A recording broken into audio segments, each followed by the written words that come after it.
सोमवार की सुबह थी।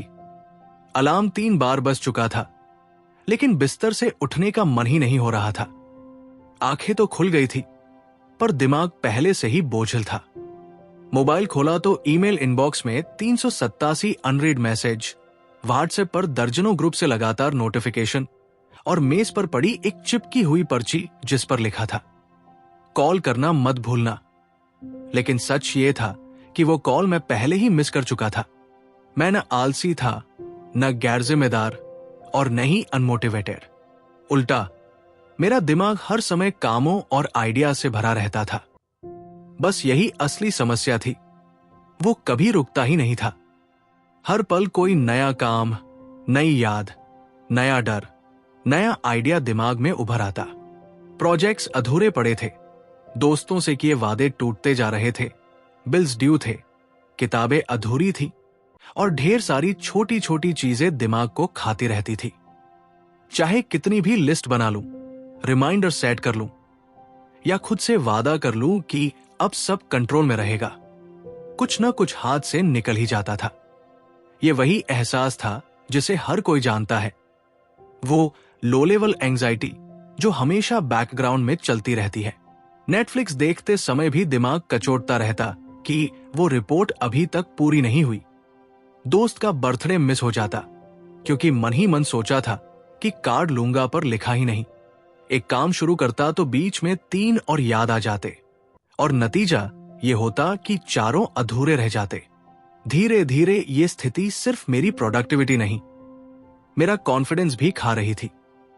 मुझे लगने लगा शायद मैं ही ढीला हूं, शायद मुझ में ही ऑर्गेनाइजेशन की कमी है। लेकिन सच तो यह था कि यह सिर्फ मेरी समस्या नहीं थी। चारों तरफ देखो, यही हाल है।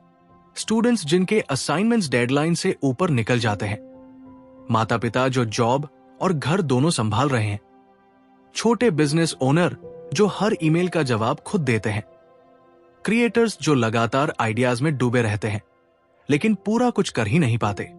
सब एक अदृश्य ट्रेडमिल पर दौड़ रहे हैं, ना गिरना है ना ही आगे निकलना है।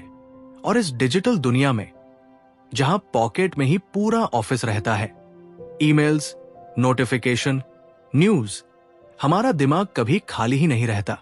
असल में दिमाग को इस तरह की ओपन लूप्स, खुले धागे के लिए डिजाइन ही नहीं किया गया। हर अधूरा काम, हर अधूरा वादा, हर अधूरी सोच दिमाग में जगह घेर लेती है और बार बार याद दिलाती रहती है।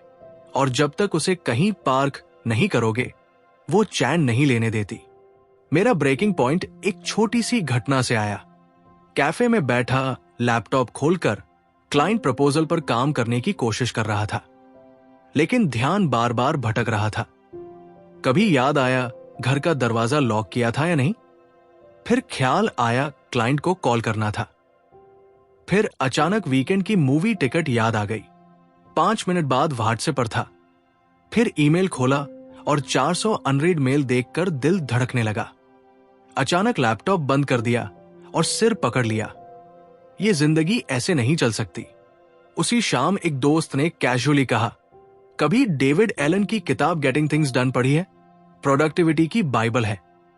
पहले तो मैंने सोचा कि यह भी कोई और टाइम मैनेजमेंट जुगाड़ होगा।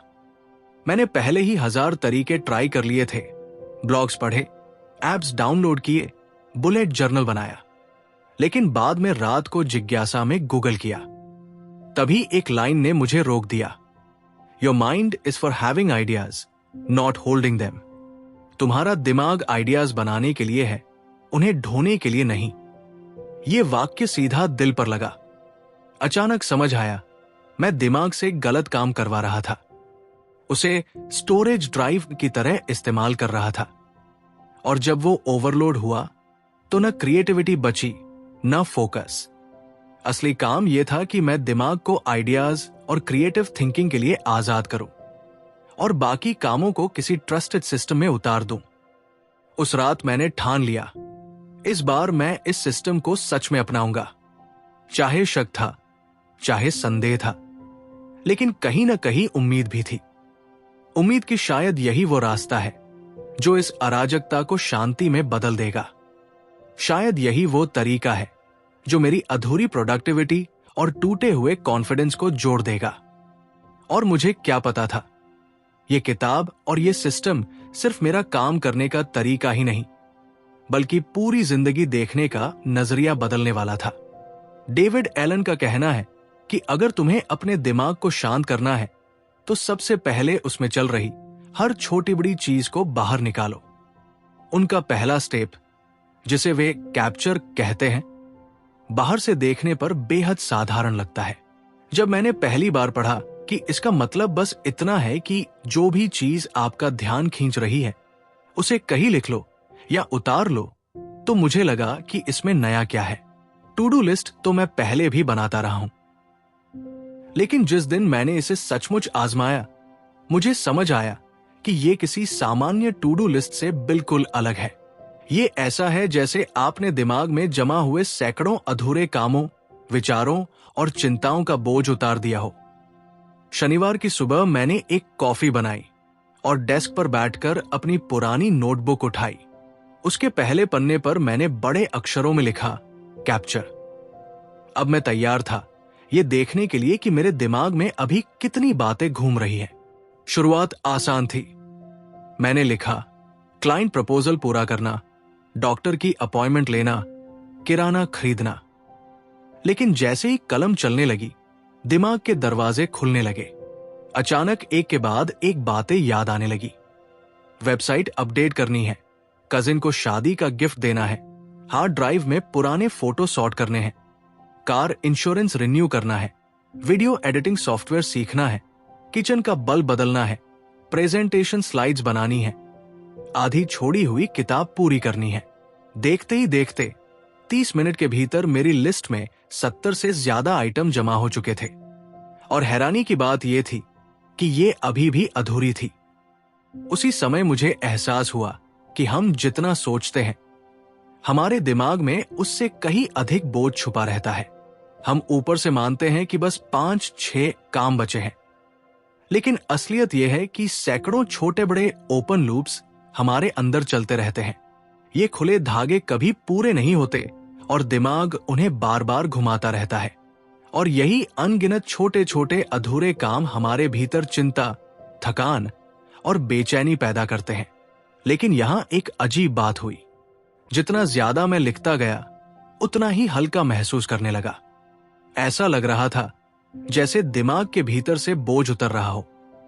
हर बार जब कोई चीज कागज पर उतरती, उसका शोर बंद हो जाता। ड्राई क्लीनिंग उठानी है, अब बैकग्राउंड में लगातार बजने वाला अलार्म नहीं था, बल्कि एक सुरक्षित लिखा हुआ आइटम था। नया ब्लॉग पोस्ट लिखना अब चिंता देने वाला अधूरा सपना नहीं था, बल्कि लिस्ट में रखा हुआ ठोस काम था। हेल्थ इंश्योरेंस रिन्यू अब डर नहीं था, बल्कि एक दर्ज किया हुआ टास्क था। धीरे धीरे ऐसा महसूस होने लगा जैसे दिमाग की दीवारों से एक एक ईंट का बोझ उतर रहा है और जगह खाली हो रही है। इस प्रक्रिया का सबसे बड़ा सबक यह था कि याददाश्त एक बेहद खराब सिस्टम है।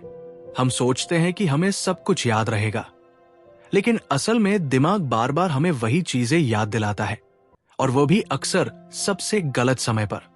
सुबह नहाते समय याद आता है कि किसी को मेल करना है, लेकिन कंप्यूटर से दूर होते हैं तो वो मौका चला जाता है।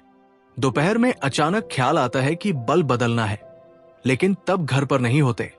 फिर रात को सोते वक्त दिमाग कहता है, कल वो डॉक्यूमेंट मत भूलना, और आप करवटें बदलते रह जाते हैं। मैंने समझ लिया कि दिमाग से याद रखने का काम करवाना ऐसे है जैसे छेद वाली बाल्टी में पानी भरना। चाहे जितना भरोसा करो, सब टपक जाएगा। यही वजह है कि डेविड एलन बार बार कहते हैं, आपका दिमाग आइडियाज बनाने के लिए है, उन्हें ढोने के लिए नहीं।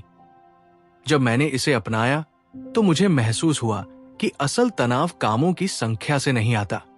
तनाव इस बात से आता है कि हमें भरोसा नहीं होता कि सब कंट्रोल में है। जब तक काम और आइडियाज सिर्फ दिमाग में घूमते रहते हैं, वे हमें लगातार तंग करते हैं। लेकिन जैसे ही आप उन्हें किसी भरोसेमंद जगह पर उतार देते हो, आपका दिमाग मान लेता है कि ये चीज अब सुरक्षित है, और वो आपको परेशान करना बंद कर देता है। मुझे अब भी याद है, पहली हफ्ते की रात मैं बिस्तर पर लेटा था, अचानक ख्याल आया, कल वो डॉक्यूमेंट भेजना है। पहले ऐसे मौकों पर मैं घबरा जाता और पूरी रात सो नहीं पाता, लेकिन अब मैंने बिस्तर के पास रखी नोटबुक उठाई, एक लाइन लिखी, डॉक्यूमेंट भेजना, और उसी क्षण दिमाग चुप हो गया। वो आवाज जो पहले मुझे बार बार सताती थी, अचानक बंद हो गई। मुझे पहली बार एहसास हुआ कि ये सिस्टम सिर्फ काम पूरा करने का तरीका नहीं है, बल्कि ये चैन से जीने का तरीका है।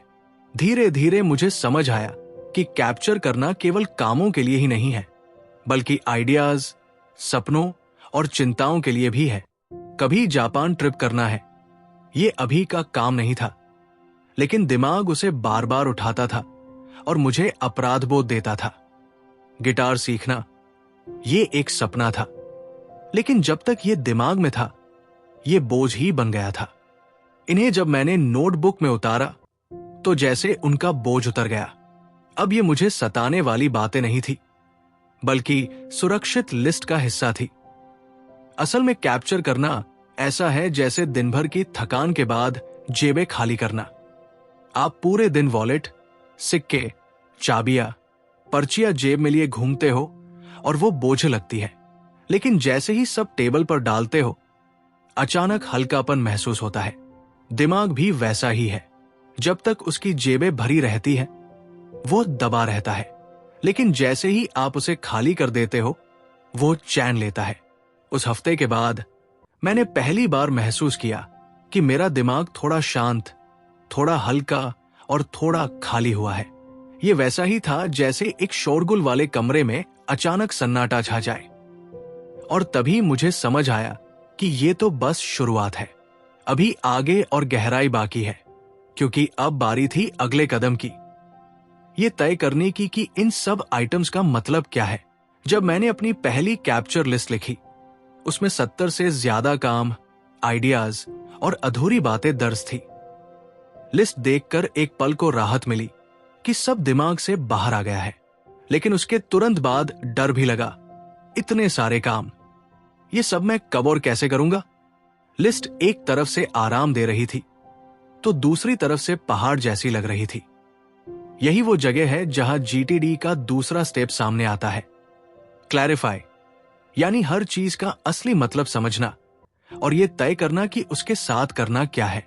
डेविड एलन कहते हैं, ज्यादातर लोग प्रोडक्टिव नहीं होते क्योंकि वे काम नहीं करते, बल्कि इसलिए क्योंकि वे ये तय ही नहीं करते कि काम असल में क्या है। सच यही है, हम अपनी लिस्ट में लिख देते हैं वेबसाइट, मार्केटिंग, टैक्स, लेकिन इनमें से कोई भी शब्द असली काम नहीं है। वेबसाइट का मतलब क्या है? नया design, blog update, home page सुधारना। जब तक ये साफ नहीं होगा, दिमाग उसे अधूरा ही मानेगा और हम उसे टालते रहेंगे। मैंने अपनी लिस्ट का पहला आइटम उठाया, क्लाइंट प्रपोजल। पहले तो ये बड़ा और भारी लग रहा था, जैसे बहुत मेहनत मांगने वाला काम, लेकिन जब बैठकर सोचा तो समझ आया कि अगला छोटा और ठोस कदम क्या है। जवाब निकला, लैपटॉप खोलकर प्रपोजल का आउटलाइन टाइप करना। बस इतना ही। अचानक काम मैनेजेबल लगने लगा। फिर देखा, डॉक्टर की अपॉइंटमेंट। इसका मतलब क्या था? क्या अपॉइंटमेंट पहले से बुक है? नहीं। तो असली अगला कदम हुआ, क्लिनिक को कॉल करके समय लेना। इस प्रक्रिया ने मुझे सिखाया कि लिस्ट में लिखी हर चीज से यह सवाल पूछना जरूरी है, क्या ये एक एक्शन है? और अगर हां, तो अगला ठोस कदम क्या है? अगर जवाब तुरंत निकल आए तो आप आगे बढ़ जाते हो। अगर जवाब नहीं निकलता तो समझो आपने सिर्फ एक अस्पष्ट याद लिखी है, न कि कोई काम। कुछ आइटम तो इतने धुंधले थे कि मैं खुद डर गया। लिस्ट में लिखा था वेबसाइट। ये महीनों से दिमाग पर लटका हुआ था, लेकिन जब क्लैरिफाई करने बैठा तो समझ आया कि वेबसाइट असल में कई प्रोजेक्ट्स का नाम है। होम पेज अपडेट करना, बायो बदलना, नया ब्लॉग लिखना। अगर मैंने इसे वेबसाइट ही रहने दिया होता तो मैं कभी आगे नहीं बढ़ पाता, लेकिन अब ये कई छोटे ठोस कदमों में टूट गया। पहला नेक्स्ट एक्शन था डिजाइनर को ईमेल भेजकर नया बैनर मांगना, और बस अचानक से ये डरावना काम मैनेजेबल लगने लगा। क्लैरिफाई का सबसे मजेदार हिस्सा है 2 मिनट रूल। डेविड एलन कहते हैं, अगर कोई काम 2 मिनट या उससे कम में हो सकता है तो उसे उसी समय निपटा दो। लिखने का भी समय बर्बाद मत करो। मेरी लिस्ट में किचन का बल्ब बदलना था। पहले तो मैं लिख ही रहा था, फिर याद आया बल्ब अलमारी में पड़ा है, क्यों ना भी जाकर बदल दूं। 2 मिनट में काम खत्म। उसी तरह किसी दोस्त को मैसेज भेजना, रसीद स्कैन करना, ये सब तुरंत करके 10-12 छोटे काम उसी दिन साफ हो गए। ये नियम मेरे लिए गेम चेंजर साबित हुआ, क्योंकि इसने छोटे छोटे कामों का ढेर बनने ही नहीं दिया।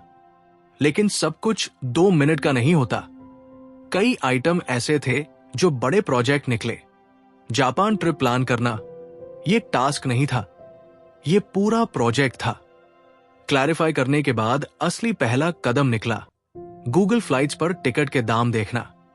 बस यही एक ठोस शुरुआत थी। धीरे धीरे बाकी कदम अपने आप जुड़ते जाते। यही जीटीडी की खूबसूरती है। यह आपको कहता है कि पहाड़ मत सोचो, बस अगला पत्थर उठाओ। कुछ चीजें ऐसी भी निकली जिनके लिए अभी कोई एक्शन नहीं था।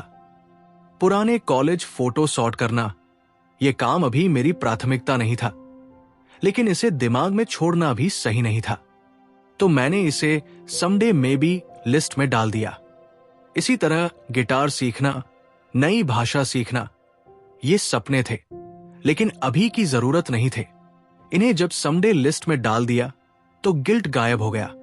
अब ये बोझ नहीं, बल्कि भविष्य की संभावना बन गए। ये भी पता चला कि कैप्चर की गई कुछ चीजें पूरी तरह बेकार थी। जैसे फैमिली ग्रुप पर बहुत नोटिफिकेशन आ रहे हैं। यह कोई टास्क नहीं था, इसका कोई एक्शन नहीं था, इसे मैंने वही खत्म कर दिया। और यह एहसास बहुत लिबरेटिंग था। हर कैप्चर की गई चीज का मतलब करना ही है नहीं होता। कभी कभी क्लैरिफाई ये बताता है कि कुछ भी करने की जरूरत नहीं है। पूरी लिस्ट साफ करने में मुझे लगभग 3 घंटे लगे, लेकिन जब आखिर में मैंने अपनी नोटबुक देखी तो वहां धुंधले और डराने वाले शब्द नहीं थे। वहां साफ साफ एक्शन स्टेप्स थे। कुछ काम उसी समय पूरे हो गए थे, कुछ शेड्यूल हो चुके थे, कुछ प्रोजेक्ट्स में बदल गए थे, और कुछ समडे मे बी में सुरक्षित रख दिए थे। दिमाग को पहली बार ऐसा लगा कि अब वो एक चीज समझ चुका है। उस दिन मुझे सबसे बड़ा सबक मिला, प्रोक्रास्टिनेशन आलस से नहीं होता, बल्कि अस्पष्टता से होता है। अगर आपकी लिस्ट में लिखा है स्टार्ट बिजनेस, तो दिमाग हमेशा भागेगा, क्योंकि ये बहुत बड़ा और धुंधला है। लेकिन अगर वही लिस्ट कहती है डोमेन नेम रजिस्टर करना, तो दिमाग तुरंत एक्शन ले लेता है। क्लैरिफाई ने मुझे यह सिखाया कि हर धुंधले शब्द के पीछे एक छोटा ठोस कदम छिपा होता है, और जैसे ही आप उस कदम को सामने लाते हो, भारी बोझ अचानक मैनेजेबल बन जाता है। उस शाम जब मैंने लिस्ट बंद की तो भीतर एक अजीब सी शांति थी। काम खत्म नहीं हुए थे, लेकिन पहली बार मुझे पता था कि हर चीज की दिशा क्या है। अब मैं किसी अंधेरे जंगल में भटक नहीं रहा था। मेरे पास नक्शा था, और यही नक्शा मुझे आगे अगले स्टेप पर ले जाने वाला था। ऑर्गेनाइज। जब मैंने अपनी पहली कैप्चर लिस्ट क्लैरिफाई कर ली और हर आइटम का असली मतलब समझ लिया, तो मुझे थोड़ी राहत मिली। लेकिन अब भी एक बड़ी समस्या बाकी थी। सारे काम अब साफ हो चुके थे, नेक्स्ट एक्शन भी तय हो गए थे, प्रोजेक्ट्स अलग हो गए थे, छोटे छोटे काम पूरे भी हो गए थे, लेकिन ये सब अभी भी एक ही लंबी लिस्ट में लिखा हुआ था। ये वैसा ही था जैसे घर के सारे कपड़े धोकर एक ही ढेर में डाल देना। साफ तो हो गए, लेकिन अभी भी पहनने लायक नहीं लगे। असली फर्क तब आता है जब हर कपड़ा अपनी सही अलमारी में टंग जाता है। यही काम जीटीडी का तीसरा स्टेप करता है, ऑर्गेनाइज, यानी सबको सही जगह पर रखना। डेविड एलन कहते हैं कि अगर आपके पास एक ट्रस्टेड सिस्टम नहीं है, तो आपका दिमाग बार बार वही काम आपको याद दिलाता रहेगा। यानी जब तक काम किसी सही जगह पर सुरक्षित नहीं है, दिमाग उसे छोड़ता नहीं। इसलिए क्लैरिफाई के बाद सबसे जरूरी स्टेप है कि हर काम को उस लिस्ट में डालो जहां उसका असली घर है। जब सब कुछ अपनी जगह पर होता है, तो दिमाग को भरोसा हो जाता है कि अब ये सिस्टम इसे संभाल लेगा। तो मैंने अपने लिए 5 ड्रॉर्स बनाए। पहला था नेक्स्ट एक्शंस लिस्ट। इसमें सिर्फ वे काम गए जिन्हें मैं सीधे शुरू कर सकता था। क्लिनिक को कॉल करना, क्लाइंट को ईमेल भेजना, बल्ब बदलना, ये सब छोटे, स्पष्ट और तुरंत करने लायक एक्शन स्टेप्स थे। ये लिस्ट मेरी रोज की साथी बन गई। दूसरा ड्रॉर था प्रोजेक्ट्स लिस्ट। मैंने समझा कि जो भी काम दो या उससे ज्यादा स्टेप लेगा वो प्रोजेक्ट है। जापान ट्रिप प्लान करना, वेबसाइट रिडिजाइन करना, यूट्यूब चैनल लॉन्च करना, ये सब प्रोजेक्ट्स थे और हर प्रोजेक्ट के नीचे मैंने उसका अगला ठोस कदम लिखा ताकि वो कभी अधूरा टाइटल बनकर मुझे डराए नहीं। तीसरा ड्रॉर था वेटिंग फॉर लिस्ट। ये मेरे लिए क्रांतिकारी साबित हुआ। पहले मुझे हमेशा चिंता रहती थी कि मैंने किसी को मेल किया लेकिन जवाब आया या नहीं, मैंने किसी से कुछ मांगा लेकिन मिला या नहीं, मैंने किसी दोस्त को किताब दी लेकिन लौटी या नहीं। ये सब बातें मेरे दिमाग को सताती रहती थी। अब मैंने वेटिंग फॉर नाम की लिस्ट बनाई। इसमें लिखा डिजाइनर से नया बैनर आने का इंतजार, क्लाइंट से फीडबैक का इंतजार, दोस्त से किताब लौटाने का इंतजार। अब ये बोझ मेरे दिमाग से उतरकर लिस्ट में चला गया। चौथा ड्रॉर था समडे मे बी लिस्ट। इसने मेरी जिंदगी से गिल्ट मिटा दिया। पहले हर सपना मुझे बोझ लगता था। गिटार सीखना, नई भाषा सीखना, नॉवेल लिखना। हर बार सोचता था कि यह भी करना है लेकिन समय नहीं मिल रहा। अब मैंने सबको समडे मे बी में डाल दिया। इसका मतलब था अभी नहीं लेकिन कभी भविष्य में। इससे वो अपराध बोध चला गया कि मैं सपनों के साथ अन्याय कर रहा हूं। अब सपने मेरे साथ लड़ाई नहीं कर रहे थे बल्कि सुरक्षित पार्किंग में खड़े थे। और आखिरी और सबसे अहम ड्रॉर था कैलेंडर। लेकिन यहां डेविड एलन का नियम बहुत सख्त है। वे कहते हैं कि कैलेंडर का इस्तेमाल सिर्फ उन्हीं चीजों के लिए करो जो समय विशिष्ट है, यानी किसी मीटिंग का टाइम, किसी डेडलाइन की डेट या कोई अपॉइंटमेंट। बाकी किसी काम को कैलेंडर में मत डालो। पहले मैं कैलेंडर में ब्लॉग लिखना या वेबसाइट पर काम करना जैसी चीजें भर देता था। फिर जब वो दिन आता और मैं नहीं कर पाता तो काम टलता जाता और कैलेंडर झूठा लगने लगता। अब कैलेंडर पर सिर्फ वही चीजें थी जिनका समय तय था, बाकी सब अपनी अपनी लिस्ट में। नतीजा ये हुआ कि कैलेंडर अब सचमुच भरोसेमंद लगने लगा। जब मैंने ये 5 ड्रॉर्स बना लिए और सारे काम उनमें रख दिए तो मेरे सामने जो तस्वीर बनी वो अद्भुत थी। अब मेरे पास कोई एक लंबा और डरावना ढेर नहीं था। अब मेरे पास एक व्यवस्थित डैशबोर्ड था, जैसे जीवन का नक्शा। इमीडिएट काम नेक्स्ट एक्शंस में थे। बड़े सपने समडे मे बी में सुरक्षित थे। डेली अपॉइंटमेंट्स कैलेंडर पर थे। दूसरों पर निर्भर चीजें वेटिंग फॉर में थी और प्रोजेक्ट्स अपने साफ अगले स्टेप्स के साथ प्रोजेक्ट्स लिस्ट में। उस दिन मुझे पहली बार एहसास हुआ कि व्यवस्थित करना सिर्फ चीजें नीट एंड क्लीन करने का नाम नहीं है। ये असल में फ्रीडम है।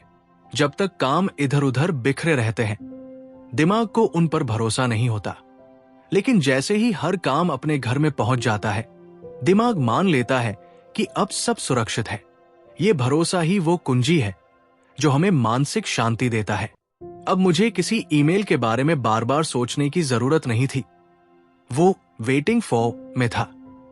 किसी अधूरे सपने के बारे में गिल्ट लेने की जरूरत नहीं थी, वो समडे मे बी में था। किसी प्रोजेक्ट का डर मुझे नहीं खाता था क्योंकि उसका अगला स्टेप साफ लिखा था और दिन के काम चुनने में अब सिरदर्द नहीं था। मेरे पास नेक्स्ट एक्शंस लिस्ट थी। उस रात जब मैं अपने डेस्क पर बैठा था और अपनी व्यवस्थित लिस्टों को देख रहा था तो मुझे ऐसा लगा जैसे मैंने अपने जीवन का सबसे बड़ा बोझ उतार दिया हो। काम पहले जितने ही थे, शायद उससे ज्यादा, लेकिन फर्क यह था कि अब मैं उन्हें संभालने के लिए अकेला नहीं था। अब मेरे पास एक सिस्टम था, एक भरोसेमंद साथी था।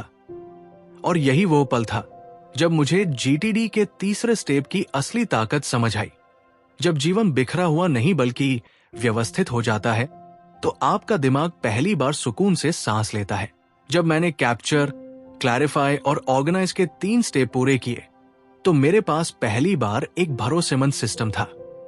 दिमाग हल्का लगने लगा था, काम साफ हो गए थे और हर चीज अपनी सही जगह पर पहुंच चुकी थी। लेकिन यहां एक सवाल बचा था, क्या यह सिस्टम हमेशा ऐसा ही साफ सुथरा रहेगा? जवाब था नहीं। जिंदगी रोज नए काम, नए प्रोजेक्ट्स और नई चिंताएं फेंकती रहती है। अगर मैं इस सिस्टम को समय समय पर साफ और अपडेट न करता तो यह भी धीरे धीरे बोझिल हो जाता। यही कारण है कि जीटीडी का चौथा स्टेप है रिफ्लेक्ट, यानी सिस्टम को रिव्यू करना। डेविड एलन कहते हैं कि हफ्ते में एक बार जरूरी है कि आप बैठकर अपनी पूरी लिस्ट पर नजर डालो। इसे वे कहते हैं वीकली रिव्यू। पहली बार जब मैंने ये किया तो सचमुच आंखें खुल गई। मेरी वेटिंग फॉर लिस्ट में ऐसे मेल थे जिनका जवाब अब तक नहीं आया था।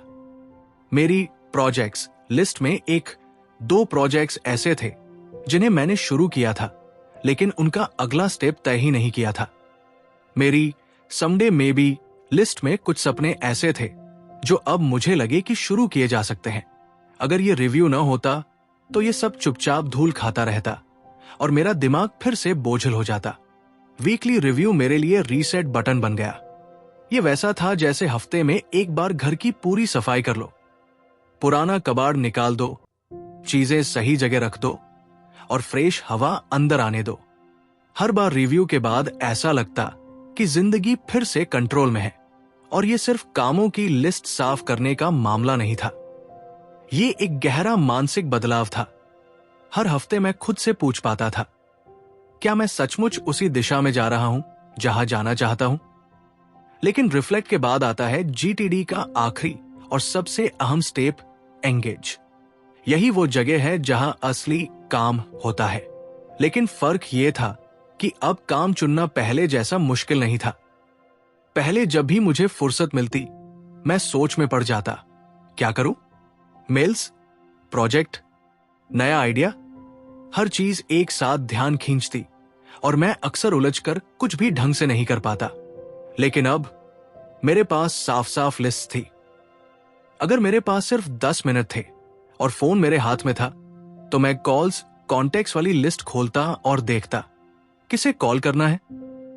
अगर मेरे पास गहरी फोकस वाली 2 घंटे की विंडो थी तो मैं राइटिंग वाली लिस्ट उठाता और किसी बड़े काम पर लग जाता। अगर मैं बाहर निकला था तो एरेंड्स लिस्ट देखता और रास्ते के छोटे काम निपटा लेता। अब मैं सोच में समय बर्बाद नहीं करता था। सिस्टम मुझे बताता था इस समय, इस जगह, इस ऊर्जा स्तर पर कौन सा काम सबसे सही है। यही है जीटीडी का असली जादू। एंगेज करने का मतलब है कि अब आप कामों को सोचकर नहीं चुनते बल्कि सिस्टम आपको सही जवाब देता है। और इस बदलाव ने मेरी प्रोडक्टिविटी ही नहीं, मेरा आत्मविश्वास भी बदल दिया। मुझे एक घटना हमेशा याद रहेगी। एक हफ्ते मेरे पास कामों का पहाड़ था। डेडलाइंस, मीटिंग्स, नए प्रोजेक्ट्स, पर्सनल कमिटमेंट्स सब एक साथ आ गए थे। पहले होता तो मैं घबरा जाता, सिर पकड़कर बैठ जाता। लेकिन अब मैंने अपना जीटीडी सिस्टम खोला, कैलेंडर देखा, कौन से टाइम बाउंड कमिटमेंट्स हैं, नेक्स्ट एक्शंस लिस्ट देखी, कौन से ठोस कदम उठाने हैं, प्रोजेक्ट्स देखे, कौन से आगे बढ़ाने हैं, वेटिंग फॉर चेक किया, कौन सी चीजें दूसरों पर अटकी है, समडे मे बी को छोड़ दिया क्योंकि वो अभी जरूरी नहीं था। और फिर बिना घबराए मैंने एक एक कर काम करना शुरू किया। कोई अराजकता नहीं, कोई पैनिक नहीं, बस साफ रास्ता। यही है जीटीडी का वादा, mind like water. David Allen इस वाक्य से यही समझाना चाहते हैं कि आपका दिमाग पानी जैसा होना चाहिए। पानी पर जब पत्थर गिरता है तो वो न ज्यादा रिएक्ट करता है न कम, बस उतनी ही लहरें बनती हैं जितनी जरूरी है और फिर वो शांत हो जाता है। जिंदगी भी वैसी ही है। रोज कोई नया पत्थर गिरता है, नया मेल, नया काम, नई समस्या। लेकिन जब आपके पास जीटीडी जैसा सिस्टम है तो आप भी पानी की तरह रिएक्ट करते हो। न घबराहट, न ओवर रिएक्शन, बस उतना ही जवाब जितना चाहिए, और फिर मन वापस शांत। कई महीनों बाद मुझे अपने भीतर यह फर्क महसूस हुआ। पहले मैं हर समय भागदौड़ में रहता था, पर काम पूरे नहीं होते थे। अब मैं कम भागता था, लेकिन ज्यादा हासिल करता था। पहले मैं रात को करवटें बदलता था, अब मैं चैन से सोता था। पहले हर सपना मुझे बोझ लगता था, अब हर सपना सही जगह पार किया हुआ था। और सबसे बड़ा बदलाव यह था कि मैं पहली बार प्रेजेंट रहना सीख रहा था। काम करते समय पूरा काम, परिवार के साथ समय बिताते समय पूरा परिवार, फिल्म देखते समय पूरी फिल्म। क्योंकि अब दिमाग बैकग्राउंड में बार बार नहीं कह रहा था, अरे वो मत भूलना। यही है जीटीडी की असली जीत। यह आपको ज्यादा व्यस्त नहीं बनाता, बल्कि ज्यादा आजाद बनाता है। यह आपकी टू डू लिस्ट छोटी नहीं करता, लेकिन आपको उस पर कंट्रोल देता है। और जब कंट्रोल होता है तो आत्मविश्वास अपने आप आता है। तो अगर आप भी महसूस करते हो कि जिंदगी में सैकड़ों अधूरे काम आपको दबाए हुए हैं, अगर रात को नींद नहीं आती क्योंकि दिमाग बार बार आपको कुछ याद दिलाता है, अगर हर दिन आप सोचते हो कि आप कुछ भूल रहे हो, तो याद रखो, समस्या आप नहीं हो। समस्या सिर्फ यह है कि आपके पास सिस्टम नहीं है। और डेविड एलन का गेटिंग थिंग्स डन वही सिस्टम है। बस 5 स्टेप्स, सब कुछ कैप्चर करो, हर चीज क्लैरिफाई करो, सही जगह ऑर्गेनाइज करो, हफ्ते में रिफ्लेक्ट करो, और फिर शांत होकर एंगेज करो। यही 5 कदम आपके दिमाग को आजाद करेंगे। और जब दिमाग आजाद होगा, तभी वो असली काम करेगा, नए आइडियाज लाएगा, रचनात्मक बनेगा, और आपको वो जिंदगी देगा जिसकी आपको तलाश है। और शायद एक दिन आप भी मेरी तरह कह पाएंगे, काम अभी भी उतने ही हैं, चुनौतियां अब भी रोज आती हैं, लेकिन मैं अब डूब नहीं रहा हूं, मैं बह रहा हूं। और यही है माइंड लाइक वाटर की असली ताकत।